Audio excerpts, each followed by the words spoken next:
Podiatry. So I have this young gentleman who returns to our office. This is the patient that the patient video we posted with the title, "If you want to lose a leg, so and so and so." We had a significant amount of comments from that video. People asking me, you know, you could have taken more, you could have done this, you should have this, and when there's, you know, skin is flying. So let me make a couple of clarifications. So every time we have a patient that comes into our office for something like this, we use something called 3-We. This is a concentrate, okay? And we apply the concentrate, right, before we do any type of extensive debridement of callus, as such, Corn's calluses. So this is very, very powerful. So for the people that are, and this is just a clarification, for the people that are saying wear a mask, the reason why I cannot wear a mask is because of my glasses. That's number one. Number two, and I hope that makes a clarification to everyone, okay? I can't use a mask because it presses on my face, and then it really bothers me. Number two, I usually don't talk for that specific reason, because I'm not using a mask or a shield, okay? Number three, again, just to clarify the 3-We, we apply the 3-We. And even when applying the 3-We, once you know, that'll soften the top, but once you get deeper, the 3-We is not able to penetrate down to the deeper portions of the callus. So the callus at that point, the skin is not soft. It's actually still hard. That's why you see the pieces of skin flying. Other clarifications, I think that's pretty much it. One more clarification. A lot of people were also asking me, why don't you take more? If you've had, for the viewers that have had a similar clinical scenario as such, will understand. For the people that haven't, this patient in particular, for example, has been living, right? This is the way that he's been living for all his life, right? Or a good portion of it, with these painful calluses. So when you remove too much too quick, you end up with pain. The patient leaves here not feeling necessarily better. They leave here with pain because now you have removed the protective barrier, right? The callus that's been helping protect the underlying skin. So what I like to do is, just like in this particular case, stage it in 2 parts. So he's back. It's been what, a week? 2 weeks. So it's been 2 weeks, he's back. Now we're gonna go ahead and trim a little bit more because it's just too painful. And when you remove too much too quick, the underlying skin is fragile and it can break and lead to what? To an ulceration.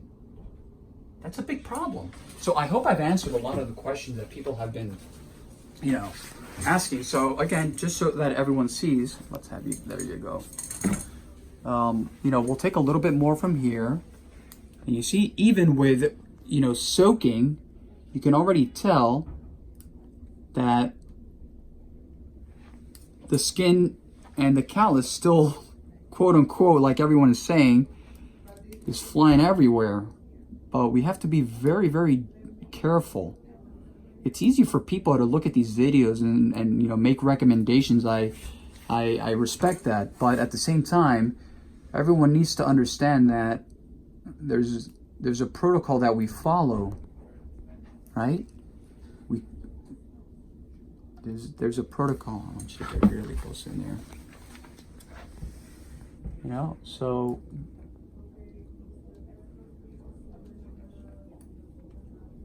you see, we soaked it and everything, and even when you do that, we still have pieces of skin that basically just fly here and there.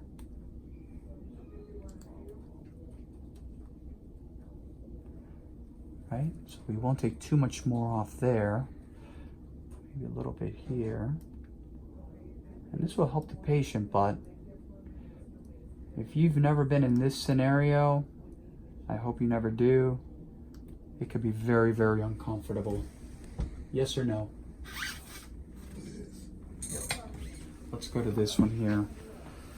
Same thing. We've already soaked it, but look, you see what happens?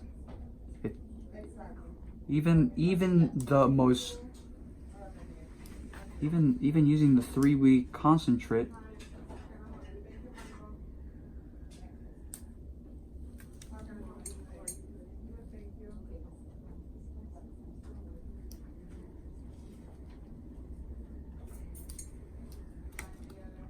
getting in there, Wesley. Mm-hmm.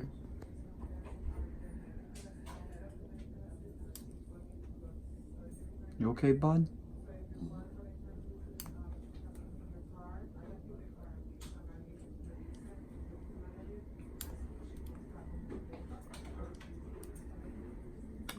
I hope I've made that clarification. I hope everyone understands now a little bit better why we do what we do.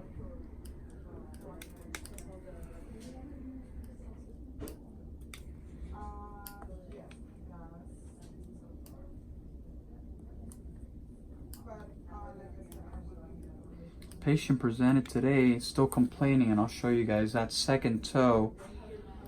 Look at this. I mean, and even in here, this is like,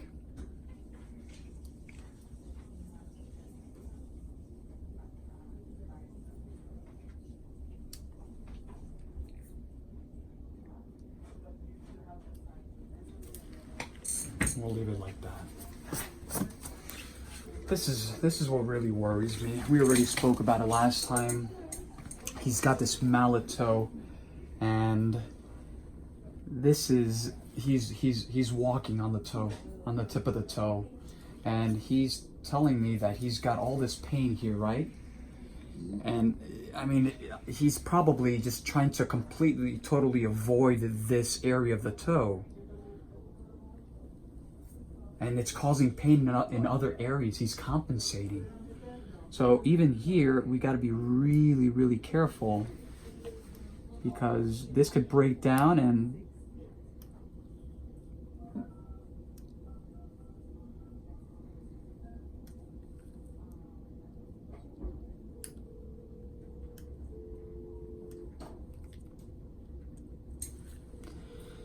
we're not going to take too much more off, okay? What happened here, bud? Okay. So what this patient ultimately needs, we already spoke about it, is we need to release via a minimally invasive approach. And the problem is that this young gentleman is here for a couple months working with a company from out of town. So this is sort of like a flyby for him, right? But ultimately, what he needs is a flexor tenotomy, where we take and we cut the flexor tendon, right? He's got a mallet toe like this. He's walking on the toe, and that will release the toe, bring the toe into a rectus position, and we'll also do another little procedure that will really allow the toe to move up. He's gonna think I'm 100% a magician. His entire life will change by performing that procedure. So maybe before he leaves, maybe, right? We can maybe do that right before, and maybe we can time it so he leaves here pain-free. He's very young. It's just a matter of when. It's just a matter of when. It will happen if we don't do that procedure. He will end up with an ulcer on the tip of the toe. We had a patient who came in yesterday, a lot older than you, but we don't want that to happen to you. My job is to protect your feet, protect your foot, protect your leg, and your life. Thank you for watching.